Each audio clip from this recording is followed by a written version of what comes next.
Chinese बहू। Chinese बहू हमारी याद तो है ना आपको? भूले तो नहीं ना? हाँ भाई, थोड़ी देर में ही सही, लेकिन चाइनीज बहू की कहानी आ ही गई। क्या हो रहा है ये देश में? चाइना ने तो आतंक ही मचा रखा है। अरे क्या हो गया? क्यों चाइना को कोसता रहता है? भूल मत, तेरी ससुराल चाइना की ही है।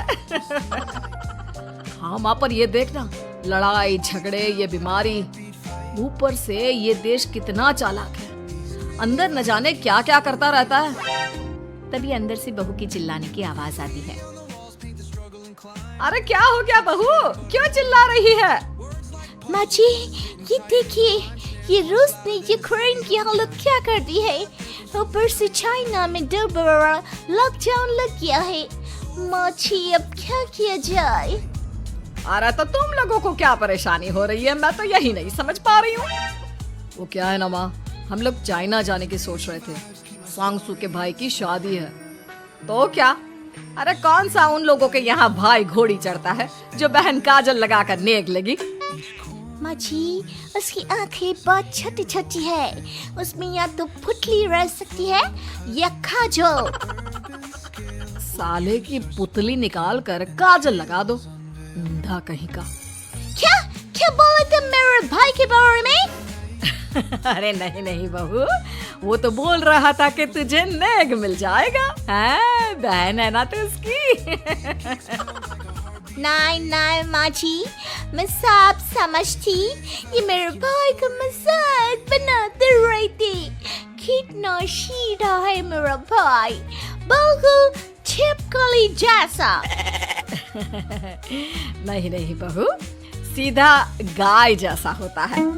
सही पकड़े हैं माँ जी। हाँ, तो मेरे भाई की शादी है, मैं चाइना जरूर जाऊंगी।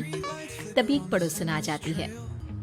अरे नहीं नहीं बहू, तू कहीं ना जा, हम लोगों का मन कैसे लगेगा तेरे बिना। ले बहू, तेरे भाई के लिए ये शॉल रख ले, हमारी तरफ से गिफ्ट कर देना।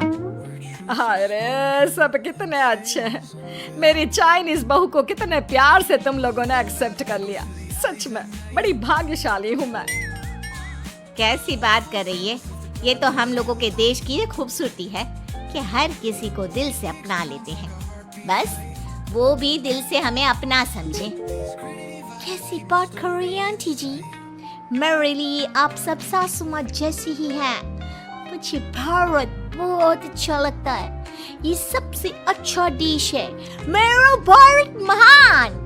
वैसे भी लड़के की शादी जहाँ होती है वो तो वहीं की हो जाती है ना। जीती रे बहू, सही बोल रही है। औरत तो होती ही पानी की तरह है, जो जहाँ जैसे रखे वैसे ही शेप ले लेती है।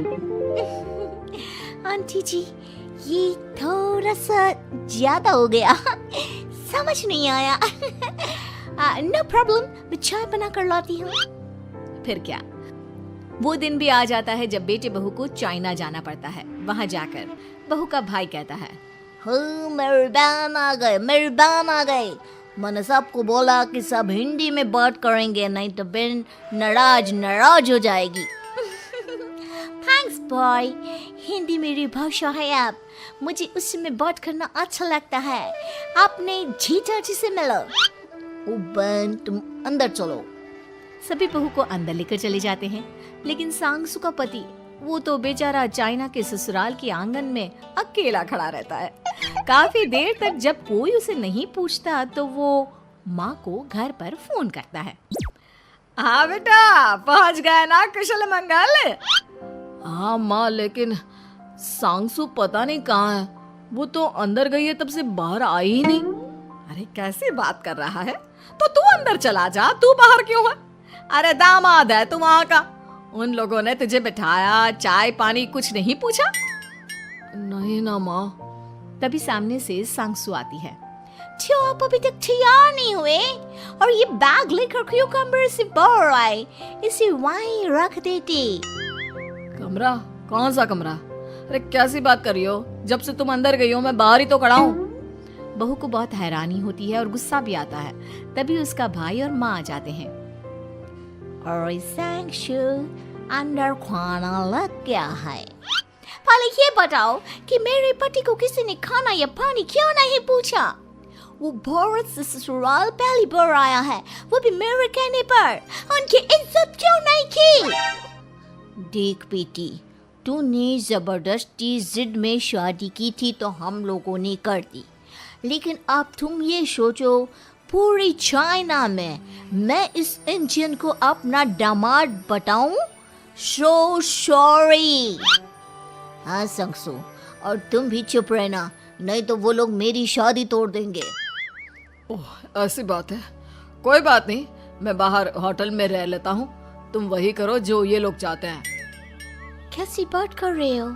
शादी के बाद पति जैसा भी हो, जो भी हो, पति होता है।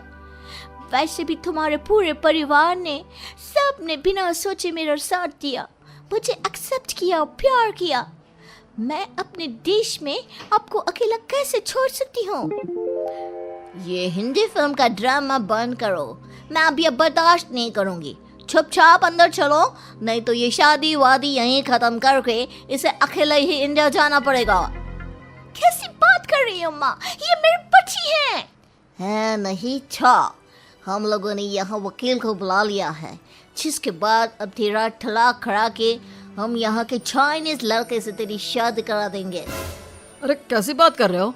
हम तो यहाँ तुम्हारी शादी के लिए आए थे। नहीं नहीं, मैं सांगसू के बिना नहीं रह सकता हूँ। हाई वोल्टेज ड्रामा होने के बाद से ही सारा माहौल खराब हो जाता है कि तभी एक लड़की आती है। मैंने सारा इंतजाम कर दिया है, सांगसू की शादी का मंडप परसों लग जाएगा, तब तक इसके पति को कमरे में बंद कर देते हैं। सभी सांगसू के पति का हाथ बांधकर उसे कमरे में बंद कर देते हैं। ये क्या कानूनी है? आप लोग मेरे पति के साथ ऐसा नहीं कर सकते हैं। मैं किसी से शादी नहीं करूंगी, ये साफ बात है। पहले मैं अपनी शादी करूं, फिर तेरी भी शादी करवा दूंगा। सब कुछ तय हो जाता है, भाई की शादी हो जाती है। फिर वो दिन भी आ जाता है जब सांगसू की शादी वो लोग जबरदस्ती करने के लिए उसे मंडप पर ले जाते हैं। ऐसा मत करो, ये मेरी बीवी है। मैं किसी से शादी नहीं करूंगी। कैसे नहीं करेगी शादी? शादी तो तेरा बाप भी करेगा। हो, मैं करूंगा शादी। प्लीज कोई मेरी शादी किसी अच्छा औरत से करवा दे। चुप, बिल्कुल चुप। फिर माँ सांगसू और उसके पति से कहती है, तुम लोगों का बच्चा मेरी कैद में है। अगर तुम लोगों ने कोई भी होशियारी की तो मैं इस बच्चे को मार दूंगी। दोनों माँ का रूप देखकर हैरान हो जाते हैं। बच्चे की खातिर दोनों शांत हो जाते हैं और शादी की रस्में शुरू हो जाती है कि तभी सांगसू की सास पुलिस के साथ आ जाती है। माँ, सरसू माँ आ गई, मेरी माँ आ गई। माँ प्लीज हम लोगों को बचाकर वापस ले चलो। पुलिस सभी को गिरफ्तार कर लेती है। बेटी के बच्चे को मारने की धमकी तो कोई चुड़ैल ही दे सकती है। अरे तो ये चुड़ैल ही तो है। ये सही बोल रहे हैं, ये औरत किसी चुड़ैल से कम नहीं है। तभी उन लोगों का बच्चा भी आकर सांगसू के गले लग जाता है। माँ, तू सही समय पर आ गई, लेकिन तुझे कैसे पता चला कि यहाँ ये सब हो रहा है? बेटा, ये चाइनीज लोग ना होते ही धोखेबाज हैं। इन लोगों पर मुझे भरोसा नहीं था, इसलिए मैंने तेरे फोन को हमेशा के लिए मेरे फोन से अटैच कर दिया था, जिससे तेरे आसपास होने वाली सारी बात मैं सुनती रहूं। उस दिन भी मेरी तेरी बात हो रही थी तो तेरा फोन ऑन था, मैं सब समझ गई थी। मुझे माफ कर दो। नहीं, बिल्कुल नहीं। चलिए माँ जी, इंडिया वापस चलते हैं। आज के बाद मैं यहाँ कभी नहीं आऊँ।